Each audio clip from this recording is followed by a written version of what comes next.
So ayan guys, no. Mayroon na ako guys i-share sa inyo, no, kasi marami pa rin nalilito dito, no. Ito yung hall sensor ng Samsung top load, no. So dapat alam nyo ito guys kung anong tamang sukat nito, no. So ngayon ipakita ko sa inyo kung anong tamang reading ng isang hall sensor na good, no. So ito guys, pakita ko sa inyo, no, kung anong tamang sukat nito, no. So ayan. So ito guys, sukatin lang natin, no. Ayan. So ito guys, yung tester natin, lagay natin sa resistance. Ayan, no. Resistance. Tapos yung pagsukat natin nito, ayan, no, pag ganon. Ayan, yung pula ilagay natin dito. Ayan, tapos sa kasunod na ngipin, i-tester natin.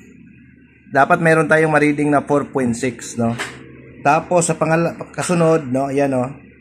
Dapat meron tayong 0.6 or 0.7. Ayan, no. So almost 0.7 yan kasi 0.69. So 0.6 or 0.7 good yan. Tapos sa pangatlo guys, ayan, no. 4.6, no. Ayan. So dapat ganun guys ang good na hall sensor. So ulitin ko guys, ha. Ayan. Ulitin natin. Ito, oh. Ang pula nasa unang ngipin, no. Ayan. So ito pakita natin.